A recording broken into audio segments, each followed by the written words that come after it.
نستعينه ونستغفره ونؤمن به ونتوكل عليه ونعوذ بالله من شرور أنفسنا ومن سيئات أعمالنا من يهده الله فلا مضل له ومن يضلله فلا هادي له ونشهد أن لا إله إلا الله ونشهد أن محمدا عبده ورسوله أما بعد فإن خير الحديث كتاب الله وخير الهدي هدي محمد صلى الله عليه وسلم وشر الأمور محدثاتها وكل محدثة بدعة وكل بدعة ضلالة وكل ضلالة في النار فأعوذ بالله من الشيطان الرجيم بسم الله الرحمن الرحيم يا أيها الذين آمنوا اتقوا الله حق تقاته ولا تموتن إلا وأنتم مسلمون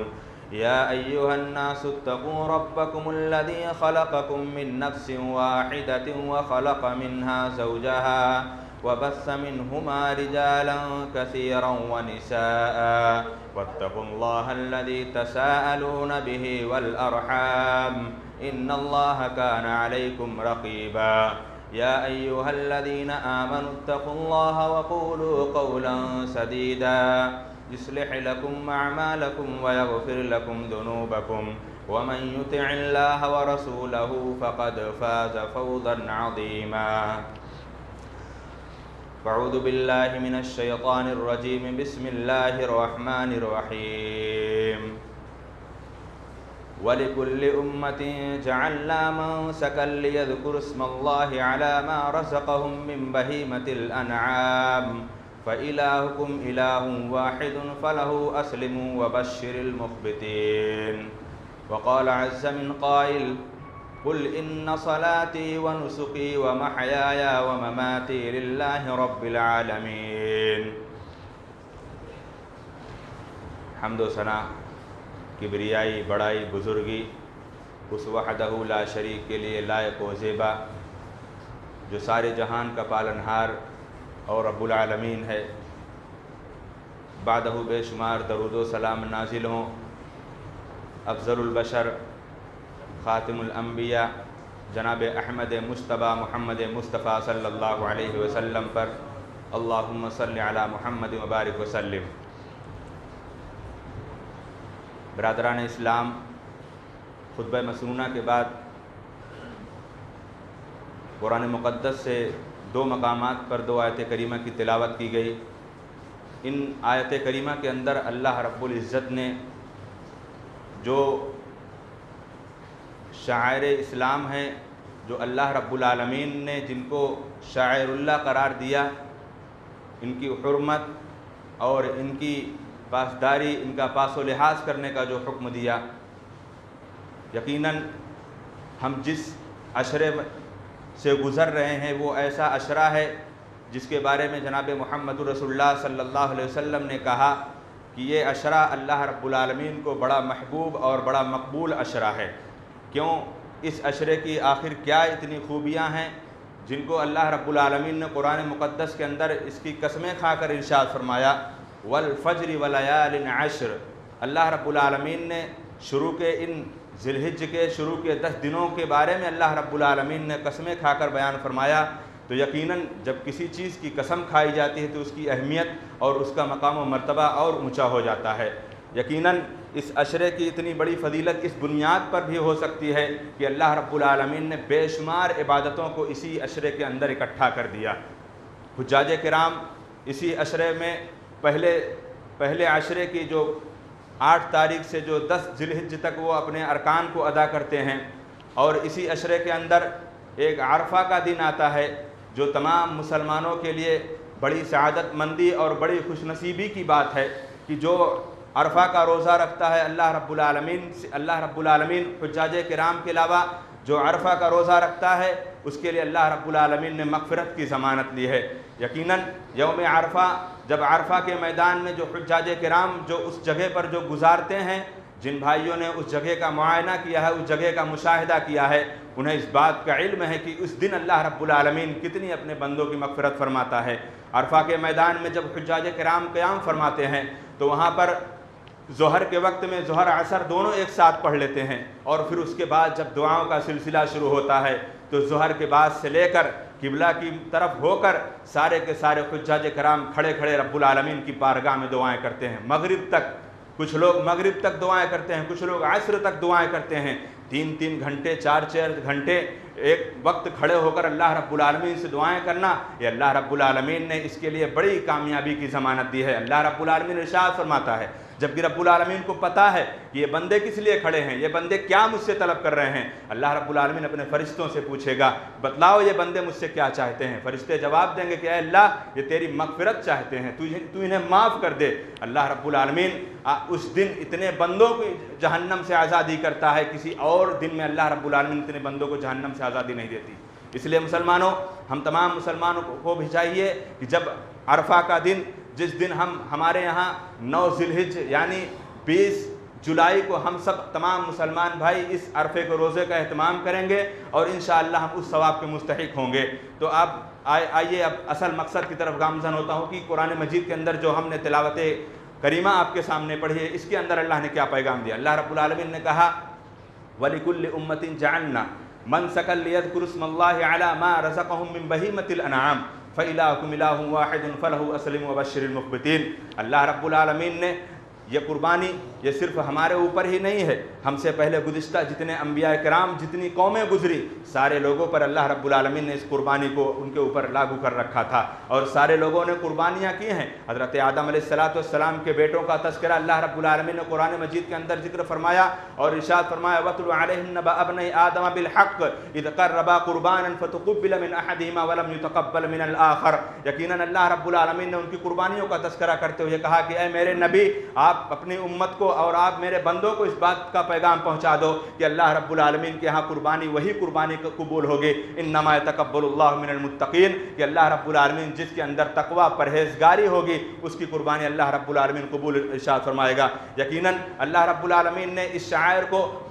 بڑا ہی عظیم شاعر قرار دیا ہے اور یہ قربانی کے بارے میں حضرت ابراہیم خلیل اللہ نے تو اپنے لخت جگر کو بھی لٹا کر اپنی چھری چلانے کو تیار ہو گئے, لیکن اللہ رب العالمین نے کہا قد صدقت الرؤیا, اے ابراہیم رک جاؤ, تم نے اپنے خواب کو مکمل کر دیا, تم اپنے خواب کو پورا کر دیا. تو اللہ رب العالمین سے جو قربانی کی جو مقصد, جو قربانی ہم خاموش زبانی سے جو اللہ رب العالمین کی توحید اور خلوص للہیت کے ساتھ جب ہم اللہ رب العالمین کے سامنے پیش کرتے ہیں وہ رب العالمین ہم سے قبول فرماتا ہے.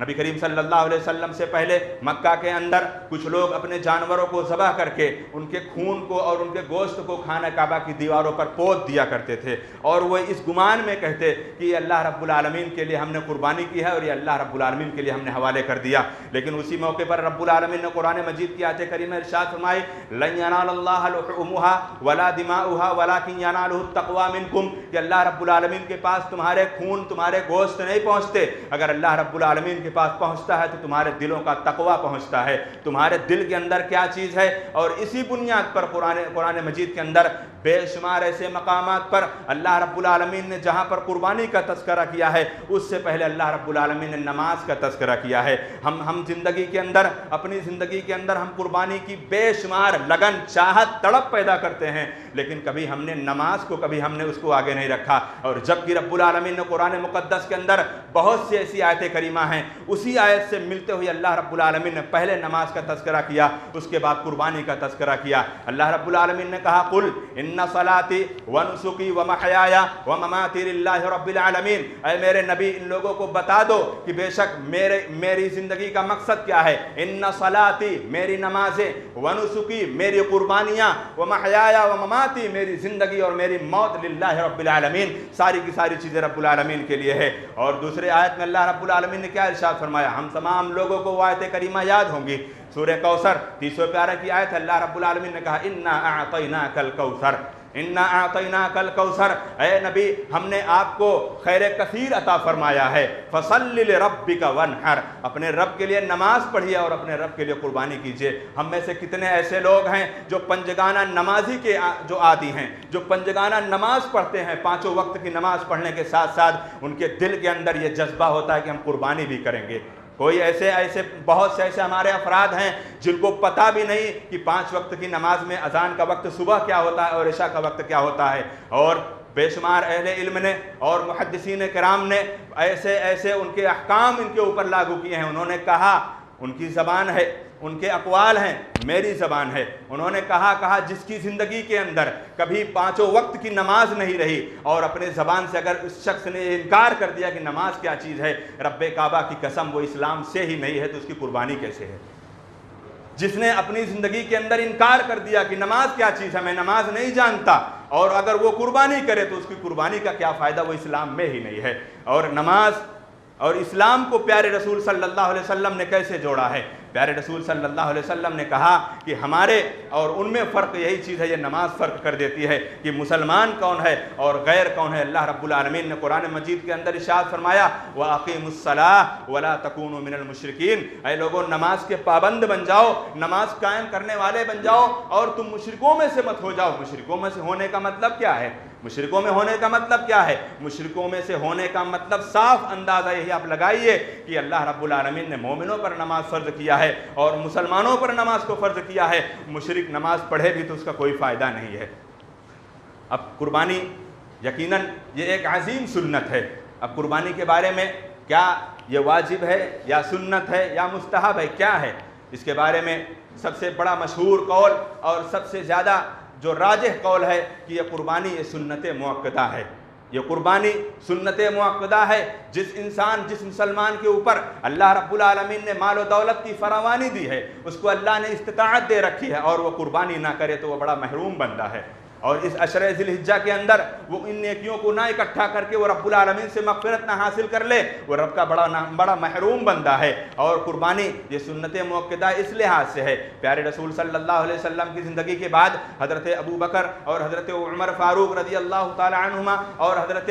ابو مسعود رضی اللہ تعالی عنہ، ان لوگوں نے کبھی کبھی کسی ایسے سال میں انہوں نے جان بوجھ کر قربانی چھوڑ دی ہے کہ کچھ لوگ ایسا نہ سمجھ لیں کہ یہ فرض قرار دے دی گئی ہے، جبکہ یہ سنت مؤکدہ ہے۔ اس کا مطلب یہ نہیں کہ ہم مال و دولت کو اپنی دوسری جگہوں پر اڑاتے رہیں اور ہم اللہ رب العالمین کی راہ میں چھوڑ کر ہم کسی اور کی جگہ پر، ہمیں اللہ نے فراوانی دی ہے، ہم کسی اور کی جگہ پر خرچ کر دیں اور ہم واویلا اور بہانہ بنا لیں کہ ہمارے پاس قربانی کرنے کے لیے وقتی طور پر پیسہ نہیں ہے۔ آپ کے پاس اہل علم کا یہ فتویٰ ہے، آپ کے پاس وقتی طور پر پیسہ نہیں ہے، لیکن آپ کو امید ہے، یہ یقین ہے کہ آنے والے ایام میں میرے کچھ پیسے کسی پاس ہیں اور وہ مجھے پیسے ملنے والے ہیں، آپ قرض لے کر قربانی کرو، آپ قرض لے کر قربانی کرو۔ قربانی کے تعلق سے بے شمار ایسے ہمارے معاشرے میں کچھ سوالات اٹھتے ہیں، انشاءاللہ مختصراً ان کے کچھ ایسے باتوں کو آپ کے سامنے رکھنے کی کوشش کروں گا۔ رب کریم سے دعا الہ العالمین ہم تمام مسلمان بھائیوں کو جو باتیں قرآن مجید اور احادیث رسول کے حوالے سے بات کی جائیں، اللہ رب العالمین اس پر ہمیں عمل پیرا ہونے کی توفیق عنایت فرما۔ سب سے پہلا مسئلہ، قربانی یہ سنت مؤکدہ ہے۔ اس کے بعد ہماری قربانی، جب ہم جس جانور کی قربانی کریں وہ جانور کیسا ہو؟ جس جانور کی ہم قربانی کریں وہ جانور موٹا تازہ ہونا چاہیے، بے عیب ہونا چاہیے، اس کے اندر ایسی بیماری نہ ہو جس بیماری کی وجہ سے اس کا کانا پن بالکل ظاہر ہو، اس کے کچھ عیب ایسے نہ ہوں جس کے اس کے لنگڑا پن بالکل ظاہر ہو، اور اس کے اندر یہ عیب نہ ہو کہ وہ ایک دم لاغر جانور ہے اور اس کی ہڈی میں کوئی گودا نہیں ہے، اور ایسا بھی جانور جس کی بیماری صاف طور پر عیا ہو، ایسے جانوروں کی قربانی نبی کریم صلی اللہ علیہ وسلم نے منع فرمائی ہے۔ یہ قربانی ہمارے دلوں کا جذبہ ہے، یہ قربانی ہمارے تقوی کی نشانی ہے، اور اسی قربانی کو اللہ رب العالمین نے قرآن مجید کے اندر ارشاد فرمایا وَلِكُلِّ أُمَّةٍ جَعَلْنَا مَنْسَكًا لِيَذْكُرُوا اسْمَ اللَّهِ عَلَى مَا رَزَقَهُمْ مِنْ بَهِيمَةِ الْأَنْعَامِ۔ قربانی کے جانور کو ذبح کرتے وقت اگر جس انسان نے بسم اللہ نہیں پڑھا ہے اس کا وہ جانور بھی حرام ہو گیا، اس کا وہ جانور بھی حرام ہوگا۔ جان بوجھ کر جس شخص نے بسم اللہ نہیں پڑھا اور اس نے اللہ رب العالمین کے نام کے علاوہ کسی اور کے لیے ذبح کر دیا، کیوں؟ کیونکہ بعض ہمارے معاشرے میں کچھ ایسی باتیں اور کچھ ایسے لوگ کچھ ایسے اقوال پیدا کرتے ہیں جن کی بنیاد پر عوام الناس کے ذہن کو منتشر کیا جاتا ہے، ان کو ورگلایا جاتا ہے، طرح طرح کے لوگ فتوے پیدا کرتے ہیں، اور ان سے جب حوالہ طلب کرو حوالے کے اندر وہ خاموش ہو جاتے ہیں، اور جب باتیں آتی ہیں کہ قرآن مجید کے اندر احادیث رسول کے اندر جب یہ چیزیں موجود ہیں تو تمہیں کس بات کا اختلاف، تمہیں کس بات سے چڑ اور تمہیں کس بات کا یہ خوف ہے کہ اللہ رب العالمین نے کیا کہا اور پیارے رسول صلی اللہ علیہ وسلم نے کیا کہا۔ اسی طریقے سے ایک مسئلہ جو قربانی کے تعلق سے بہت پوچھا جاتا ہے، روز صبح و شام روز فون آتے ہیں، مولانا صاحب اپنے والد صاحب کے نام سے، اپنے دادا کے نام سے، اپنے چچا کے نام سے میں قربانی کرنا چاہتا ہوں جن کا انتقال ہو گیا ہے۔ مسلمانوں، جن کا انتقال ہو گیا ہے، میت کے لیے جناب محمد رسول اللہ صلی اللہ علیہ وسلم نے زیادہ سے زیادہ صدقہ کرنے کا حکم دیا۔ آج تک اگر کسی شخص نے کسی عالم سے سوال کیا ہو بقرعید کے علاوہ کہ مولوی صاحب میں اپنے گھر والے کے نام سے میں صدقہ کرنا چاہتا ہوں، کیا صدقہ کر دوں، کبھی کوئی سوال نہیں کرتا، جبکہ شریعت اسلامیہ میں محمد الرسول اللہ صلی اللہ علیہ وسلم کی زندگی میں اس میں کوئی رواج نہیں تھا، اس کا کوئی بول بالا نہیں تھا۔ کیوں؟ اگر ایسا بول بالا ہوتا تو میرے نبی محترم محمد الرسول اللہ صلی اللہ علیہ وسلم سے زیادہ اس پر عمل پیرا کرنے والا دنیا میں کوئی پیدا ہی نہیں ہوا۔ کیوں؟ آپ کی زندگی میں آپ کی ازواج مطہرات میں سے حضرت خدیجہ رضی اللہ تعالی عنہا کا انتقال ہوا، آپ صلی اللہ علیہ وسلم نے ان کے نام سے قربانی نہیں کی۔ آپ صلی اللہ علیہ وسلم کے سامنے سید الشہداء حضرت حمزہ رضی اللہ تعالی عنہ کی شہادت ہوتی ہے، آپ نے ان کے بعد کی زندگی گزاری لیکن ان کے نام سے قربانی نہیں کی۔ آپ صلی اللہ علیہ وسلم کی لخت جگر آپ کی بیٹی ام کلثوم رقیہ کا انتقال آپ کی زندگی میں ہوا لیکن آپ نے کبھی ان کے نام سے قربانی نہیں کی۔ یہ ادوار، یہ اقوال اور یہ اعمال کب سے شروع ہوئی ہیں؟ کس نے اس بات کے آج لوگ معاشرے میں بتاتے ہیں کہ فلاں نے اختلاف کیا ہے، فلاں نے اختلاف کیا ہے؟ یہ مسلمہ حقیقت ہے مسلمانوں، یہ مسلمہ حقیقت ہے جس کے بارے میں محمد الرسول اللہ صلی اللہ علیہ وسلم یا نبی کریم صلی اللہ علیہ وسلم کے صحابہ کرام سے کوئی چیز ملتی ہی نہیں، تو ظاہر سی بات ہے اس میں اختلاف ہوگا، اس میں لوگ اپنے اپنے اقوال بیان کریں گے۔ آپ کو اللہ رب العالمین نے یہ آپ کو عقل و دانائی دی ہے، یہ اللہ رب العالمین نے آپ کے اندر یہ جذبہ دیا ہے، آپ اپنے میت کی طرف سے صدقہ کر دو، آپ میت کی طرف سے جتنا مال اللہ نے دیا ہے سال میں کسی بھی وقت آپ کر سکتے ہو، کوئی وقت متعین نہیں ہے۔ آپ کسی غریب، کسی فقیر، کسی مسکین، کسی محتاج کے گھر کا آپ اس کے راشن کا پورا بیڑا آپ اٹھا لو، آپ کسی غریب بچی کی آپ شادیاں کرا دو ان کے اسی مال کی وجہ سے، اور آپ کسی غریب، کسی محتاج کو آپ اگر کوئی جانور ان کو دے دو، آپ مال کی شکل میں دے سکتے ہو، جانور کی شکل میں دے سکتے ہو، جس شکل میں آپ کو آسانی ہو کہ سامنے والا اس سے استفادہ حاصل کر لے، ہماری طریقے سے، ہمارے طور پر، ہمارے خرچے سے، جو ہمارے افراد جن کا انتقال ہو گیا ہے ان کے مال میں سے جو ہم ایک دوسرے کے اوپر خرچ کر دیں، یقیناً وہ ان کے لیے اللہ رب العالمین ان کے لیے وہ ثواب دے گا اور ان کے لیے وہ بخشش کے ضامن بن جائے گا۔ یہ چیزیں ہمارے معاشرے میں اس چیز کے بارے میں ہمیں سوچنا چاہیے، ہمیں غور و فکر کرنا چاہیے۔ شریعت اسلامیہ میں محمد رسول اللہ صلی اللہ علیہ وسلم کی زندگی میں اور صحابہ کرام کی زندگی میں کہیں اس کا کوئی شمار اور کہیں اس کی کوئی نظیر نہیں ملتی کہ کسی نے اپنے اہل میت کے لیے کوئی قربانی کی ہے۔ رہا مسئلہ ایک گھر کے اندر ایک جانور ہے، ایک گھر کے اندر ایک جانور ہے، تو کیا ہر فرد کے نام سے اس جانور کو کیا جائے گا؟ پیارے رسول صلی اللہ علیہ وسلم کی زندگی میں، آپ صلی اللہ علیہ وسلم کی زندگی میں ایک جانور پورے گھر پر کافی ہوتا تھا۔ حضرت ابو ایوب انصاری رضی اللہ تعالیٰ عنہ نے ارشاد فرمایا کہ ہم نبی کریم صلی اللہ علیہ وسلم کی زندگی میں عہد نبوت میں ہم ایک گھر پر صرف ایک ہی بکری ذبح کرتے تھے، اور مفسرین نے یہ بیان کیا کہ اگرچہ اس گھر کے اندر 100 سے زائد افراد ہی کیوں نہ ایک فیملی ممبر میں رہتے ہوں، ان فیملی ممبر پر ایک ہی جانور کافی ہو جاتی تھی۔ وہ تو نبی کریم محمد رسول اللہ صلی اللہ علیہ وسلم کے لیے، وہ تو آپ کے لیے اپنے خاص طور پر تھی کہ آپ نے ایک سال ایک جانور ذبح کیا اپنے گھر والوں کی طرف سے، اور ایک جانور ذبح کیا، اے اللہ میری امت میں ان لوگوں کی طرف سے جو قربانی کرنے کی استطاعت نہیں رکھتے، یہ آپ کے لیے خاص تھا، یہ آپ کے لیے، یہ آپ نبی تھے، ہم تمام لوگوں کے رہنما آئیڈیل پیشوا نبی تھے، یہ آپ کے لیے خاص تھا۔ اور اگر یہی چیزیں ہم دیکھیں کہ ہم اپنے قربانی کے جانور کو ذبح کرتے وقت ہم کیا جملہ استعمال کریں اور کیا کہیں، کیا ہر شخص کا نام لینا ضروری ہے؟ ایسا نہیں ہے۔ نبی کریم صلی اللہ علیہ وسلم نے بسم اللہ اللہ اکبر کہہ کے اللہم تقبل عنی وعن اہل بیتی کہہ کر آپ صلی اللہ علیہ وسلم نے قربانی کر دیا۔ آپ بھی، اور بہتر یہ ہے ہم تمام لوگوں میں یہ چیز پھیلی پڑی ہے کہ کوئی دوسرا شخص آ کر ذبح کرے۔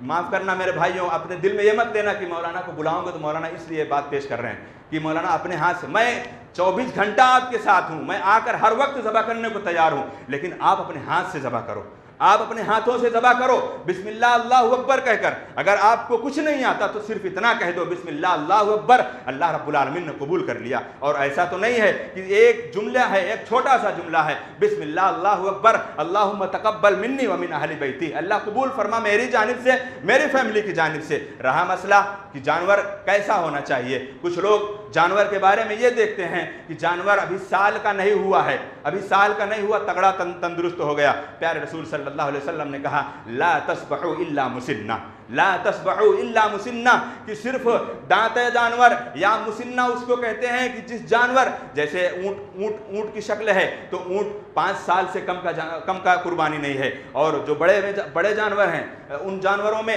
2 سال سے کم کے نہیں ہونے چاہیے، اور بکرے کے لیے 1 سال سے کم کے نہیں ہونا چاہیے، جب تک ان کے دودھ کی دانت جھڑ کر اور دوسرے دانت ان کے جب تک آ نہ جائیں اس وقت آپ ان کی قربانی کرو۔ اور قربانی کے مسئلے میں سے ایک بڑا اہم مسئلہ ہے کہ قربانی کا وقت کیا ہے۔ قربانی آپ یوم النحر سے لے کر آپ ایام تشریق کے پورے آخری دن تک آپ کرو۔ اللہ رب العالمین نے قرآن مجید کے اندر ارشاد فرمایا وَلِكُلِّ أُمَّةٍ جَعَلْنَا مَنْسَكًا لِيَذْكُرُوا اسْمَ اللَّهِ عَلَى مَا رَزَقَهُم مِّن بَهِيمَةِ الْأَنْعَامِ فَإِلَٰهُكُمْ إِلَٰهٌ وَاحِدٌ فَلَهُ أَسْلِمُوا وَبَشِّرِ الْمُخْبِتِينَ۔ پیارے رسول صلی اللہ علیہ وسلم کو مخاطب کر کے کہا گیا، اے نبی کریم صلی اللہ علیہ وسلم، جو اللہ کی راہ میں قربانی کر رہے ہیں، اللہ رب العالمین کی طرف سے ان کے لیے بشارت سنا دیجئے کہ وہ اپنے خلوص اور جذبہ ایثار کے طور پر وہ قربانی کریں۔ اور پیارے رسول صلی اللہ علیہ وسلم یوم النحر 10 ذی الحجہ کو کہتے ہیں، یوم النحر 10 ذی الحجہ کو کہتے ہیں، اور اس کے بعد جو ایام تشریق ہیں وہ 3 دن ہوتے ہیں، 11 12 13۔ اب 13 کی آپ مغرب تک آپ قربانی کر سکتے ہو۔ محمد رسول اللہ صلی اللہ علیہ وسلم نے یہ اس بات کو صراحت واضح طور پر، کوئی اختلاف نہیں ہے۔ لوگوں کے اختلاف کچھ ایسے اختلاف ہوتے ہیں جن کا کوئی بے بنیاد اور کوئی مقصد نہیں ہے۔ اور رہا مسئلہ قربانی، کیا ہم 24 گھنٹہ کر سکتے ہیں؟ آپ یوم النحر یعنی عید الاضحیٰ کی نماز پڑھنے کے بعد سے نماز سے پہلے کوئی قربانی نہیں۔ جس شخص نے نماز سے پہلے قربانی کر دی اس کا ایک عام گوشت ہو گیا، وہ کھا سکتا ہے، عام گوشت ہے، لیکن قربانی کا وہ حقدار نہیں ہے، قربانی کا وہ ثواب اس کو نہیں ملے گا۔ اور رہا مسئلہ قربانی، کیا عورت بھی اپنے ہاتھ سے ذبح کر سکتی ہے؟ بالکل ذبح کر سکتی ہے۔ اس کے اندر اگر اللہ رب العالمین نے یہ سلیقہ، یہ طور طریقہ اور یہ جذبہ دیا ہے تو اس کے ہاتھ میں وہ چھری لے کر وہ اپنے ہاتھ سے قربانی کر سکتی ہے۔ اور کچھ آداب ہیں میرے بھائیوں، جو اسلام ہمیں 1400 سال پہلے ہمیں سکھا چکا ہے کہ ہم اپنے جانوروں کی جب قربانی کریں تو ہم زیادہ سے زیادہ اس چیز سے بچیں کہ ان کے جو فضلات ہیں، جیسے ان کی اتڑیاں ہیں اور ان کی کھال وغیرہ اور ان کے خون وغیرہ، ہم کسی کے راستے میں مت پھینکیں۔ یہ ہمارا اسلام سکھاتا ہے، ہم کسی کے راستے میں مت پھینکیں کہ کوئی شخص یہ دیکھے تو ہمیں برا بھلا نہیں کہے گا، ہمارے اسلام کو برا بھلا کہے گا، ہماری شریعت کو برا بھلا کہے گا کہ یہ ان کا نظام ہے۔ اس لیے آپ اس چیز سے بچو۔ ایک اہم مسئلہ ہے اور ذکر کر کے اپنی بات کو ختم کرتا ہوں۔ وہ مسئلہ یہ ہے کہ جب قربانی کو ہم جانور ذبح کر لیتے ہیں اس کے بعد ہم اپنے جانور میں 3 حصہ لگاتے ہیں۔ کوئی اس کی شرعی حیثیت نہیں ہے، کوئی اس کی حیثیت نہیں ہے۔ اللہ رب العالمین نے آپ کو وہ جانور دیا ہے، آپ اس جانور کی قربانی کر کے، اگر آپ کی فیملی زیادہ ہے، آپ کے بچے زیادہ ہیں، آپ زیادہ کھاؤ اور فقراء مساکین کو آپ کم بانٹو۔ اللہ نے کہا فَقُلُوا مِنْهَا وَأَطْعِمُوا الْقَانِعَ وَالْمُعْتَرَّ فَقُلُوا مِنْهَا وَأَطْعِمُوا الْبَائِسَ الْفَقِيرَ۔ کھاؤ، خود کھاؤ اور ان کو بھی کھلاؤ جو مانگنے آتے ہیں، ان کو بھی کھلاؤ جو نہیں مانگنے آتے ہیں۔ ہمارے اعزا قارب مانگنے نہیں آئیں گے، ہمارے رشتہ دار، ہماری بہنیں، ہمارے بھائی، ہمارے رشتہ دار میں، ہمارے احباب میں، خاندان میں مانگنے نہیں آئے گا۔ اگر ہو سکتا ہے تو آپ ان تک پہنچاؤ، اور اگر ہو سکتا ہے آپ کم کھاؤ، ان تک زیادہ پہنچا دو، لیکن یہ حصے مت کرنا۔ اگر 30 کلو کا بکرا ہے، ہم اس میں 3 حصہ کر لیں، 10 کلو رکھ لیں گے، 10 فقراء مساکین کے لیے، 10 رشتہ داروں کے لیے، اس کی کوئی شرعی حیثیت نہیں ہے۔ اللہ رب العالمین سے دعا ہے العالمین ہم تمام مسلمان بھائیوں کو جو باتیں کتاب و سنت کے مطابق کہی گئی ہیں، اللہ رب العالمین ہم تمام مسلمان بھائیوں کو اس پر عمل پیرا ہونے کی توفیق عنایت فرما۔ اللہ رب العالمین ہم تمام مسلمان بھائیوں کو جس طریقے سے رب العالمین نے قرآن مقدس میں سب سے پہلے فریضہ جو رب العالمین کی ربوبیت، محمد رسول اللہ صلی اللہ علیہ وسلم کی رسالت کے بعد جو سب سے پہلا اور سب سے عظیم رکن ہے، اگر ہم اس کو ادا نہیں کرتے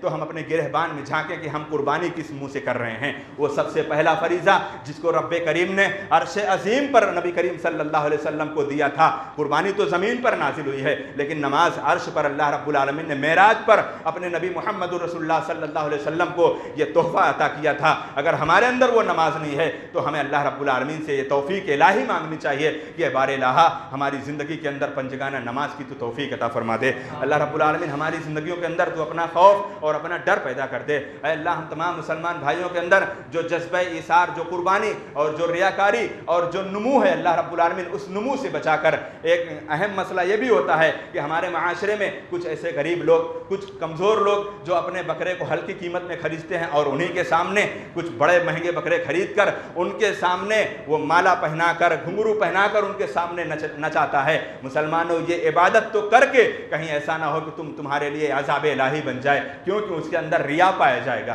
اس کے اندر دکھاوا پایا جائے گا. میرا 50,000 کا ہے, میرا 75,000 کا ہے, سامنے والے کا تو 20,000 کا ہے. ایسا نہیں کرنا چاہیے. یہ پیارے رسول صلی اللہ علیہ وسلم نے منع فرمایا ہے, اور یہ ریاکاری میں شمار ہوگا. جب ریاکاری میں شمار ہوگا تو ہم اس کے ثواب کے مستحق نہیں ہوں گے. رب العالمین سے دعا العالمین ہم تمام مسلمان بھائیوں کے اندر خلوص و للہیت, تقوی, اللہ رب العالمین پرہیزگاری کی وہ دولت, وہ نعمت ہمارے اندر کوٹ کوٹ کر بھر دے. بارک اللہ لنا ولکم فی القرآن العظیم ونفعنی وإیاکم بالآیات والذکر الحکیم. انہ تعالی جواد الکلیم ملک بر رؤوف رحیم.